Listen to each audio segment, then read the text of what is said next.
काम पर विजय प्राप्त करने की तो लीला है, ये रास लीला है क्या? कि हर गोपी को यही लगता है कि गोविंद मुझे पुकार रहे हैं। एक गोपी गाय का दूध दुह रही थी, सो बाल्टी को वहीं रख दिया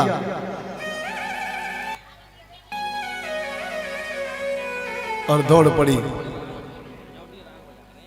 एक गोपी अपने पति को भोजन करवा रही थी। पति ने मांगा, सब्जी में नमक कम है श्रीमती जी, सो नमक की जगह शक्कर डालकर दौड़ पड़ी।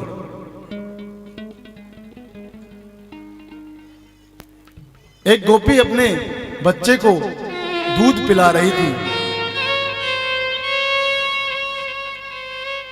बालक को जमीन पर पटका और जैसे ही मुरली की आवाज सुनी दौड़ पड़ी।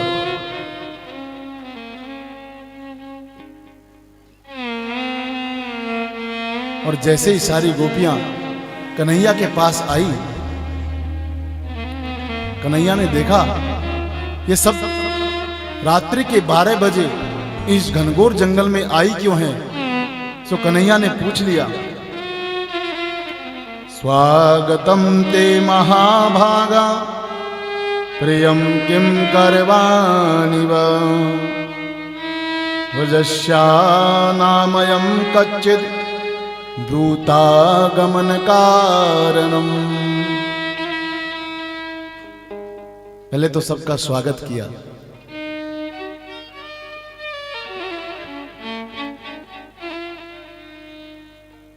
पधारिए, स्वागत है आपका।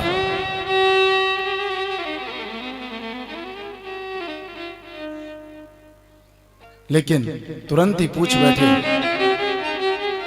आप सब आइए, बहुत बहुत स्वागत है आपका, लेकिन आई किस कारण से, क्यों आई हो तुम इस जंगल में? ब्रूतागमन कारणम, तुम्हारे आने का कारण तो बताओ। जैसे ही कन्हैया ने प्रश्न किया कि क्यों आई हो, सारी गोपियां स्तब्ध रह गई। बाहर कन्हैया, पहले तो तुम जीव को अपनी ओर खींचते हो और जब वो शरणागत होना चाहता है तो उससे दूर भागते हो।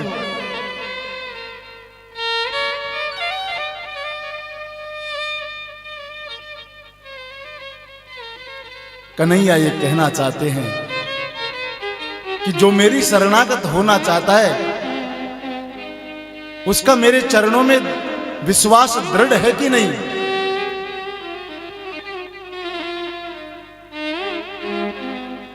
किसी कुम्हार के हम जाते हैं ना घड़ा खरीदने के लिए,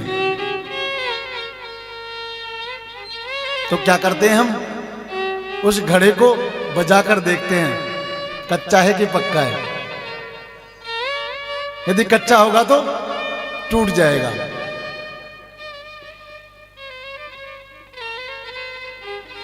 इसलिए मेरे गोविंद उन गोपियों से प्रश्न कर रहे हैं कि तुम आई हो तो आपका बहुत बहुत स्वागत है, लेकिन आई क्यों हो, इसका तो कारण बताओ।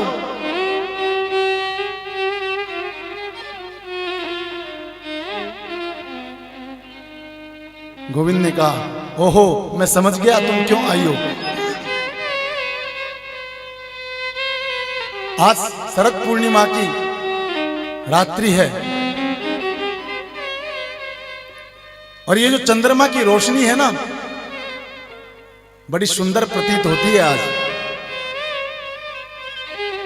तो इस शरद पूर्णिमा की रात्रि में चंद्रमा की रोशनी से ये जंगल कितना सुंदर लगता है, शायद इसकी आभा को देखने आई हो तुम। अब देख लिया, जाओ अपने घर को लौट जाओ। जैसे ही लौटने के लिए कहा तो गोपियों ने कहा, वाह रे कन्हैया, पहले तो हम सबको तुमने बुलाया और अब कहते हो वापस लौट जाओ। अरे तुम्हारी वजह से हमने हमारे पतियों को छोड़ दिया, हमारे बच्चों को छोड़ दिया, हमारे घर को छोड़ दिया, सबको छोड़कर, सर्वस्व छोड़कर आपकी शरणागति चरणों की शरण में आई है और आप कहती हैं कि लौट जाओ।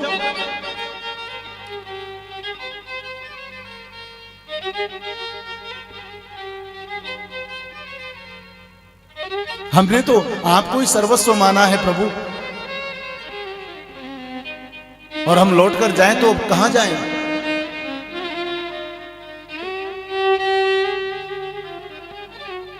सो गोविंद ने देखा इनका विश्वास तो दृढ़ है, सभी गोपियों को साथ में लिया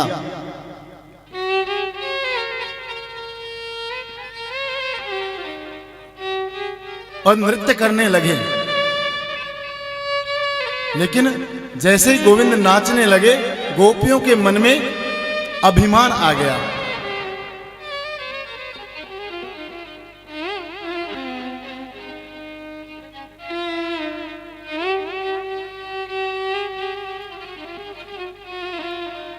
बोले कन्हैया हमारे बिना रह नहीं सकते।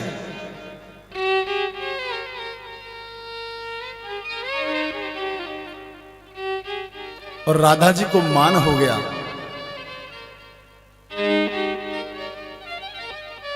जब ये महाराज चल रहा था तो एक घटना और घटी। कामदेव जी आगे साहब अपने 5 बाणों को लेकर के,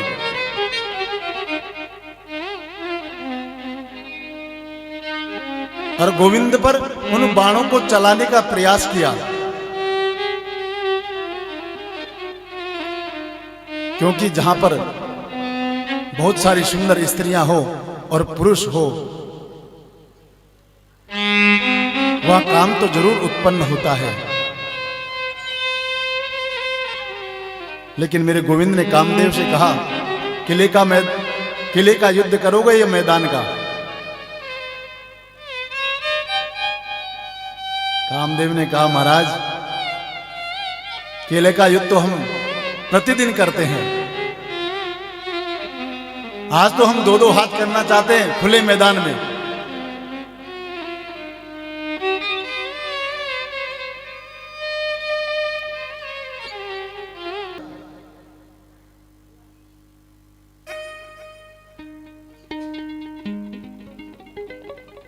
क्योंकि मेरे गोविंद ने जब रास किया उन गोपियों के साथ में, तब गोविंद की उम्र क्या थी पता है आपको? 7 वर्ष के थे गोविंद। और 7 वर्ष के बालक के अंदर काम भाव आ सकता है क्या? तो कामदेव की एक भी नहीं चली, परास्त हो गया, परास्त होकर लौटना पड़ा। मेरे कन्हैया ने सभी गोपियों को साथ में लिया और महारास प्रारंभ किया। और जैसे ही महारास प्रारंभ किया, गोपियों को तो अभिमान हो गया और राधा जी को मान हो गया। मान और अभिमान में अंतर है। अभिमान तो गोपियों को यह हो गया कि हमारे बिना गोविंद रह नहीं सकते। सो देखो रात्रि के 12 बजे भी मुरली का निनाद करके हमको यहां बुला लिया।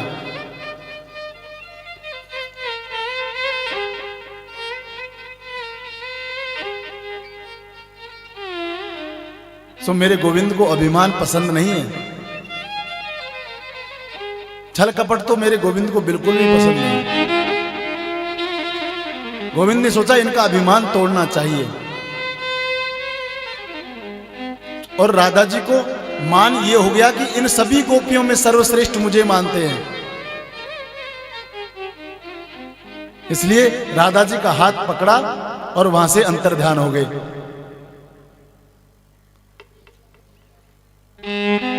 अब सब गोपियां व्याकुल हो गई, इधर उधर वन में भटकने लगी। जब राधा जी को लेकर दूसरे स्थान पर मेरे गोविंद चले गए, तो राधा जी भी कहने लगी, प्रभु कितना पैदल चलाओगे? चलते चलते मैं तो थक गई हूं, अब मुझसे और नहीं चला जाता।